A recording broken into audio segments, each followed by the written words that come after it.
के ब्याह में हमें क्या क्या चीजें देनी चाहिए जिससे कि उनका पूरा वैवाहिक जीवन सुखमय बीते। दोस्तों, बहुत सारी छोटी छोटी बातों पर ध्यान हमें देना पड़ता है एक विवाह में।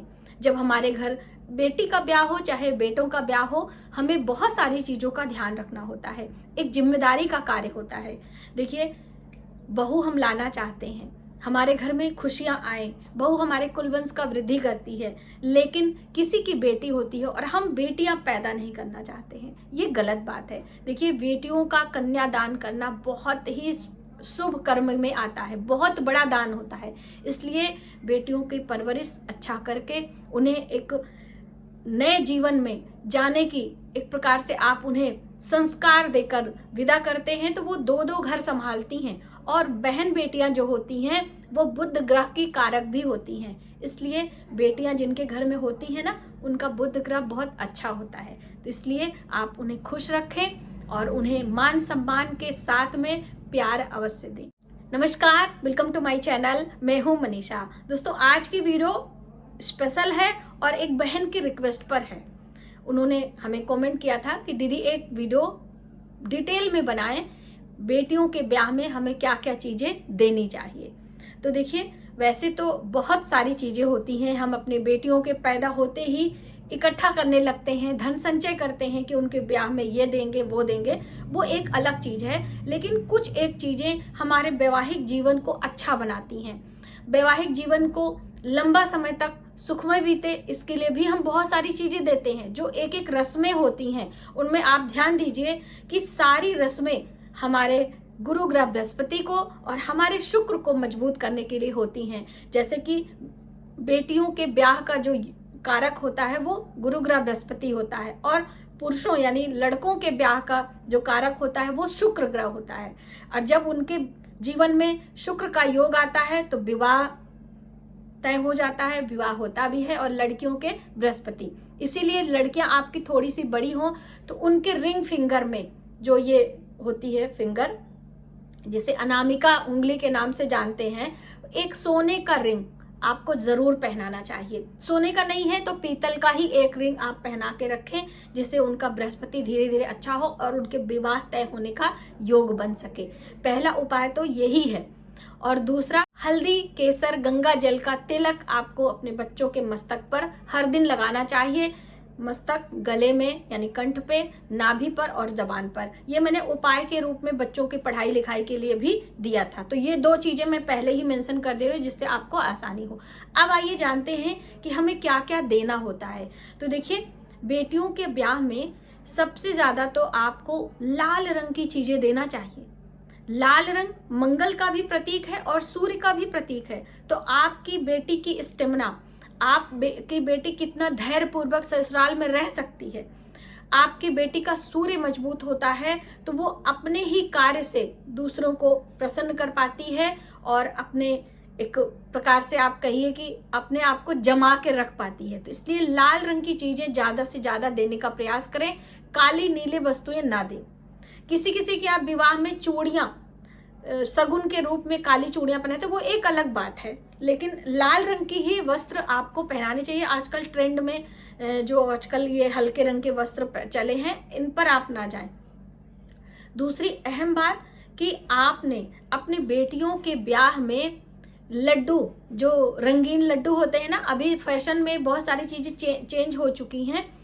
लड्डू आते हैं और उसमें लाल, हरे, नारंगी, इस तरह के अलग अलग कलरफुल लड्डू जिसे कहते हैं, वो जरूर बनवाया करें।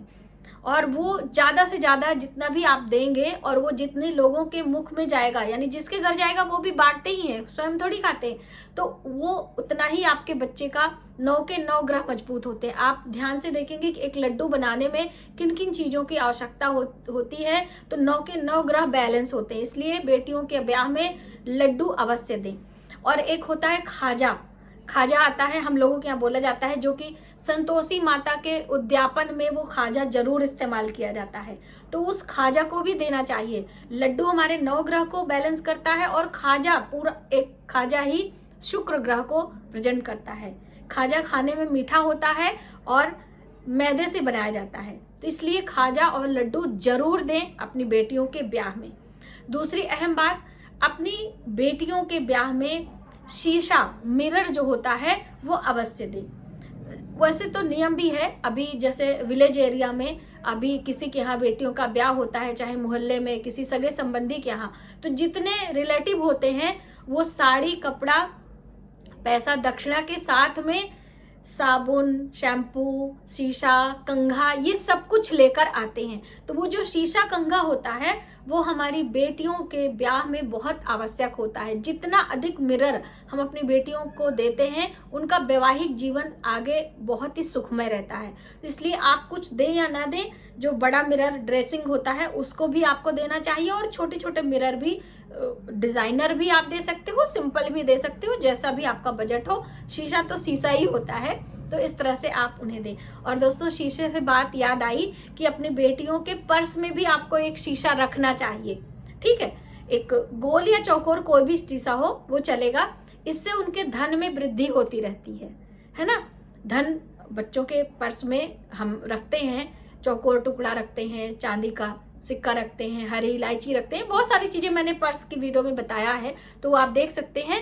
यानी कि एक मिरर, छोटा सा शीशा, पूजा पाठ के दुकान में आपको छोटा वाला शीशा मिल जाएगा, तो आप वहां से लेकर अपने पर्स में रख लीजिए अगर आपने अभी तक नहीं रखा है, और अपनी बेटी के ब्याह वाले पर्स में भी आपको रखना चाहिए। दूसरी अहम बात, अपनी बेटियों की मतलब जो चूड़ियां होती हैं, पीली चूड़ियां अवश्य पहनाएं।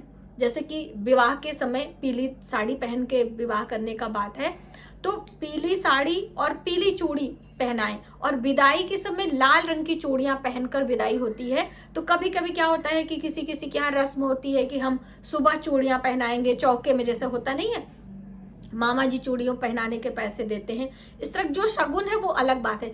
आप पहले से खरीद कर अपनी बेटियों के लिए पीली चूड़ियां अवश्य रखें। जैसे अभी सोने की चूड़ियां बहुत सारे लोग नहीं देते हैं, तो अभी बजट नहीं है, बहुत ज्यादा महंगा सोना भी हो गया है, तो ये देखिए दोस्तों, हमने पीली चूड़ी, मतलब एक चूड़ी पहन के रखती हूँ मैं ऐसे हमेशा। तो कहने का मतलब है कि गुरु ग्रह बृहस्पति को हम जितना अधिक से अधिक मजबूत करते जाएंगे, शुक्र को, हमारा वैवाहिक जीवन उतना ही अच्छा होता जाएगा। और हमेशा बेटियों को एक चीज गांठ बनाकर चलनी चाहिए कि भगवान सूर्य को जब हम जल देंगे तो हल्दी 1 पिंच मिलाकर ही देंगे। और आपने देखा होगा कि जब विदाई होती है बारात की, तो एक थाली जाती है सगुन की, जिसमें पीले चावल, हल्दी की गांठ, सुपारी और दूरबा रखा रहता है। तो ये बहुत शगुन का होता है। इससे पता चल जाता है अब बारातियों की विदाई है। सुबह नाश्ते के बाद में ये शगुन की थाली जाती है, जो जिससे पता चलता है कि भाई अब तैयारी कर लीजिए, बारात विदा होने वाली है। तो उसमें भी हल्दी की गांठ रखी रहती है। और जब हम, अभी तो देखिए बहुत सारी चीजें फोन से हो जाती है, नहीं पहले एक दूसरे के घर तिलक का न्योता या कुछ भी, तो हल्दी की गांठ ही लोग देते थे एक दूसरे को। मोहल्ले में भी हल्दी की गांठ देकर बताते थे कि उनके यहाँ विवाह है। और जब कार्ड, शादी का कार्ड आता है आपके घर में छप कर पहली बार, तो सभी कार्ड पे हल्का सा हल्दी का छींटा आप लगा दिया करें। पहला कार्ड हमें अपने घर के देवी देवताओं को देना चाहिए, यानी मंदिर में आप रख दीजिए। यदि आपकी कोई कुल देवी वगैरह हो तो उनके मंदिर में भी आपको रखकर आना चाहिए। जैसे बहुत सारे लोगों के यहाँ विलेज में रहती हैं, अब वो लोग शिफ्ट हो गए हैं शहर में, तो वो कार्ड, पहला कार्ड आपको अपने कुल देवी को अवश्य देना चाहिए। देखिए, देवी देवताओं और पितरों की पूजा हमारे विवाह में भी होती है। ऐसा नहीं है कि विवाह में सिर्फ हम ये सब चीजें करते हैं, उनका आशीर्वाद बना रहता है तो हमारे जीवन में खुशियां और संपन्नता आती रहती हैं।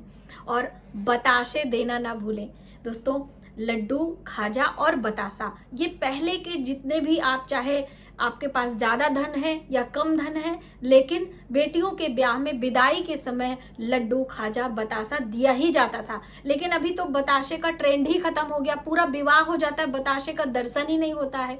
और बताशा शुक्र ग्रह को रिप्रेजेंट करता है। जो बड़ा वाला बताशा आता था पहले, अगर आपका शुक्र खराब हो तो ये उपाय के रूप में भी है कि आप 27 दिन लगातार ब्रश करने के बाद निहार मुंह एक जो बड़ा वाला बताशा, उसे पानी वाला बताशा भी बोला जाता है, गोल गोल होता है, पिक्चर में हम लगा देंगे, आपके यहाँ आता है कि नहीं आप मतलब मुझे जरूर बताइएगा।